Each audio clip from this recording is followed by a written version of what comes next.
Hello guys, welcome to my YouTube channel. तो आ चुका आपका भाई फिर से एक और न्यू वीडियो के साथ। तो आप लोगों को जो है टाइटल थंबनेल देख के आइडिया लग चुका होगा कि आज भाई किस टॉपिक पे वीडियो है। तो भाई अभी हम यहाँ से घर से निकल रहे हैं और आज आप लोगों को हम अपनी बाइक का ऑनरशिप रिव्यू देने वाले हैं, क्योंकि हमारी बाइक को लिए हुए ऑलमोस्ट 1.5 साल के अप्रोक्स हो चुके हैं।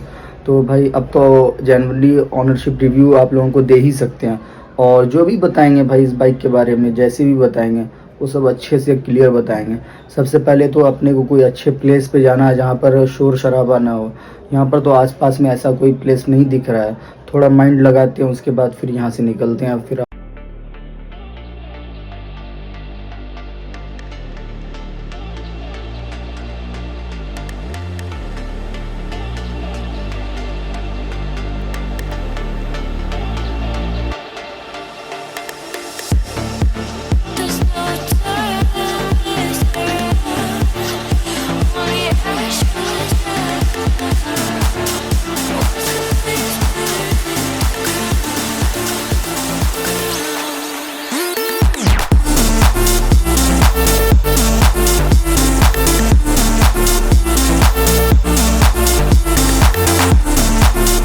तो गाइस फाइनली आ चुके हैं एक ऐसी जगह पे जहाँ पर शोर शराबा बिल्कुल नहीं तो नहीं बोल सकते बट कम है। उधर आप पीछे हाईवे वगैरह पे देख रहे होंगे कि गाड़ी वगैरह बहुत चल रही होगी। और ये दो कैसी लोकेशन है भाई, काफ़ी ढूंढने के बाद ये लोकेशन अपने को मिली है। तो अंधेरा भी होने वाला, ऑलमोस्ट 6:15 जो है वो हो चुके हैं।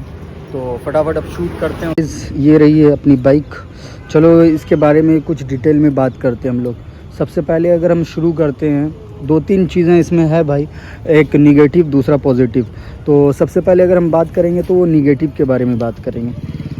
निगेटिव के बारे में बात करते हैं तो इसमें 2-3 चीज़ आती है। आप लोगों को पता है कि अपनी वाली बाइक जो है वो BS4 390 है। और आप लोग इधर आना कैमरा लेकर यहाँ दिखाइए।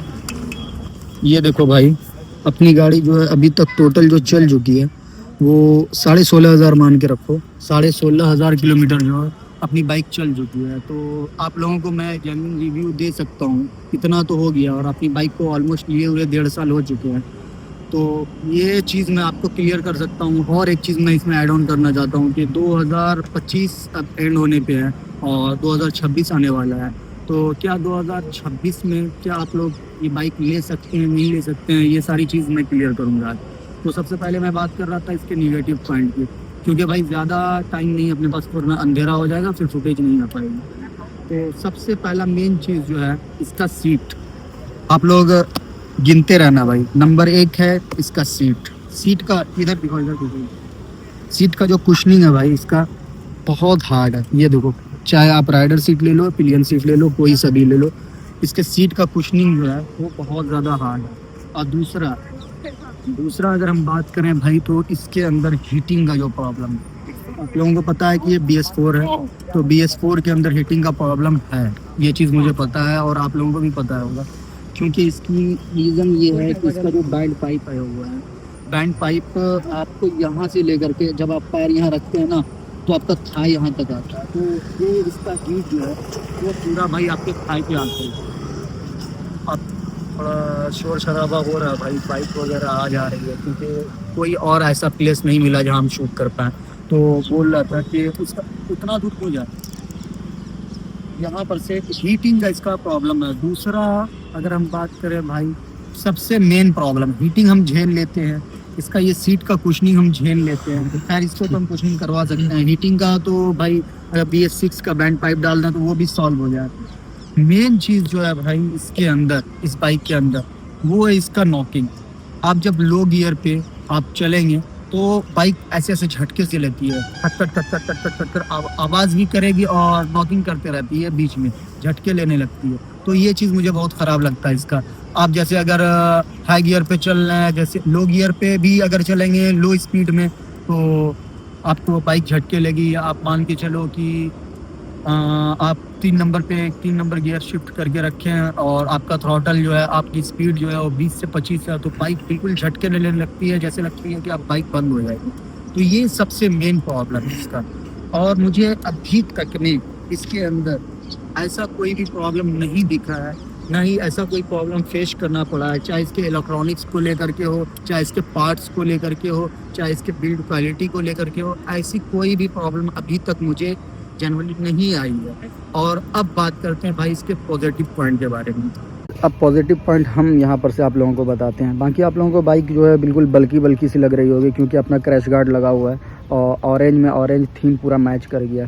तो गाइस इसका पॉजिटिव पॉइंट सबसे पहले अगर हम बात करें तो भाई 2025 हो या 2026 हो, अभी भी इसकी लुक इतनी मतलब अच्छी लगती है और बिल्कुल शार्प सी है। और रोड प्रेजेंट इसका ऐसा है कि आप जैसे भी बाइक को लेकर के निकलेंगे तो लोग ज़रूर देखते हैं।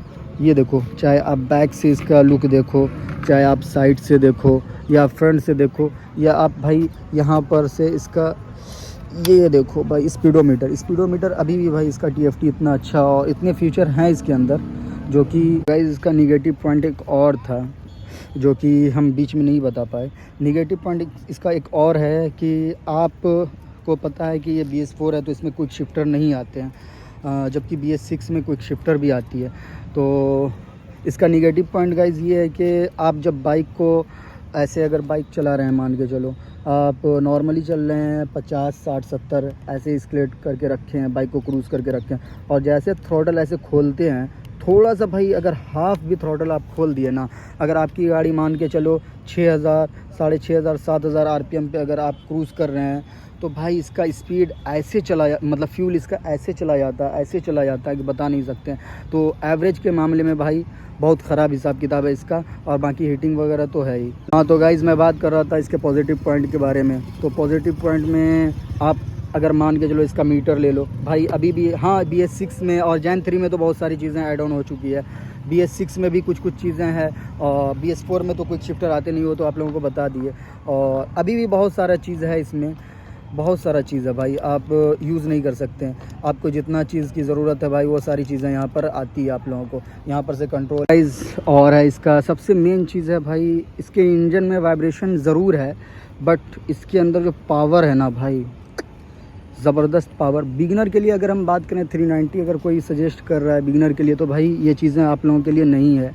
क्योंकि अगर आप लोग नॉर्मल सीसी की बाइक चला रहे हैं, जैसे 110-150 सीसी की अगर आप लोग गाड़ी चला रहे हैं, बाइक चला रहे हैं, तो भाई आप लोगों के लिए बाइक ये नहीं है। हो सकता है कोई दिल पे लेंगे कि क्या है इस बाइक में ऐसा, तो देखो ये सब चीज़ें जो है भाई जनरली मैं बता रहा हूँ कि इसके अंदर इतनी पावर है, आप जैसे इसका थ्रॉटल खोलेंगे तो आपको एक झटके से ये आपको पीछे फेंकेगी। और ये पॉकेट रॉकेट वैसे ही नहीं इसका नाम, तो बिगिनर के लिए ये चीज़ नहीं है। तो सीधा चलो भाई अब बात करते हैं इसके पॉजिटिव। तो इंजन के मामले में बता दिए भाई कि इसका पावर भाई बहुत अच्छा है, BS6 से काफ़ी ज़्यादा अच्छा पावर है, पिकअप है। और दूसरा भाई इसका सस्पेंशन चाहे आप फ्रंट का ले लो, ये फ्रंट का सस्पेंशन ले लो या बैक का सस्पेंशन ले लो, मतलब बहुत अच्छा काम करते हैं, बहुत अच्छा वर्क करते हैं ये। अगर आप राइडर विद पिलियन अगर आप पीछे बैठे हुए भी लोग हैं तो अच्छे से ये ब्रेकर वगैरह को भी जो है एब्जॉर्ब कर लेते हैं। बाकी अगर भाई साहब इसके बारे में बात करें, इसके लुक के बारे में, तो एक ये नेकेड फाइटर पॉकेट रॉकेट इसको बोलते हैं लोग, और ये हकीकत बात है भाई, इस सेगमेंट में इससे अच्छा पिकअप और इससे अच्छा पुल जो है भाई नहीं देती है। और KTM की मेन बात है, KTM किस लिए जानी जाती है आप लोगों को पता ही है। KTM जो जानी जाती है भाई, वो जानी जाती है अपनी ब्रेकिंग और इनिशियल के मामले में। तो भाई साहब इसकी जो ब्रेकिंग है ना, अप्रीलिया भी नहीं दे पाई आज तक ना। तो भाई इसकी फ्रंट वाली ब्रेक के बारे में बात करो तो भाई एक नंबर, ना तो अप्रीलिया दे पाई ना बजाज दे पाई। और इसके आगे जो ब्रेक लगते हैं वो लगते हैं सैंथर्ड ब्रेक पैड लगते हैं, जो कि ऑलमोस्ट 3000 रुपये की कॉस्ट करते हैं वो। और पीछे जो है इसके पीछे कैलिपर में लगते हैं ऑर्गेनिक, तो ये तो नॉर्मली 300 350 ऐसे कुछ आते हैं। तो ये सब चीज़ें हैं भाई। बाकी इसके साथ अगर स्टॉक में जब बाइक आती है तो उस टाइम पे टायर जो आते हैं वो मैटजिलर के आते हैं, बट अभी हमने स्टॉक करा रखा है अपोलो H1 अल्फ़ा। क्या हो गया अंकल, ठीक है, अच्छी लग रही बाइक। तो अपोलो H1 अल्फ़ा डलवा रखे हैं। पीछे 150 सेगमेंट की टायर है और फ्रंट में 120 सेगमेंट की टायर है। तो ये सब चीज़ें हैं। बाकी अगर बात करें और भी पॉजिटिव पॉइंट के बारे में, तो भाई अगर आप इसको लॉन्ग राइड वगैरह करना चाहते हैं तो नेकेड बाइक है तो आराम से इजीली आप कर सकते हैं। बस थोड़ी सी इसमें एवरेज की दिक्कत है जो कि मैं आप लोगों को पहले ही बता दिया।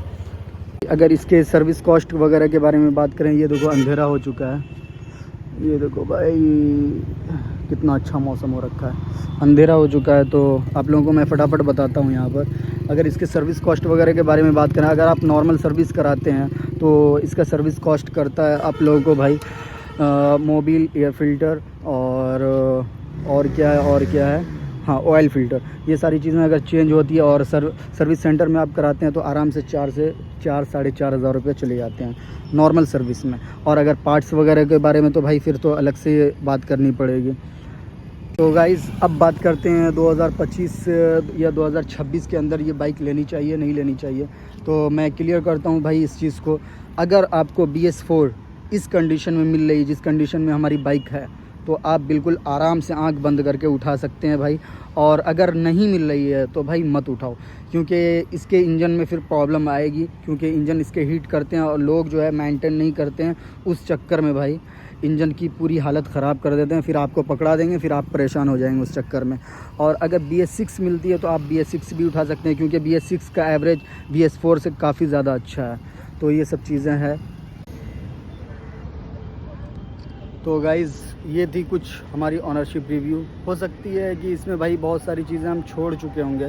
अगर आप लोगों को कोई डाउट वगैरह है, कुछ ऐसा है कि भाई कुछ और जानना था इसमें, तो आप लोग कमेंट में ज़रूर बताना, हम आप लोगों को बताएंगे फिर से भाई एक अच्छे से और अच्छे टाइम पे अच्छे तरीके से डिटेल में बात करेंगे। क्योंकि अभी अंधेरा हो रहा है और थोड़ी सी जगह जो है मुझे अनसेफ़ लग रही है, इस चक्कर में जो है यहाँ पर हम ज़्यादा टाइम तक नहीं रुक सकते हैं।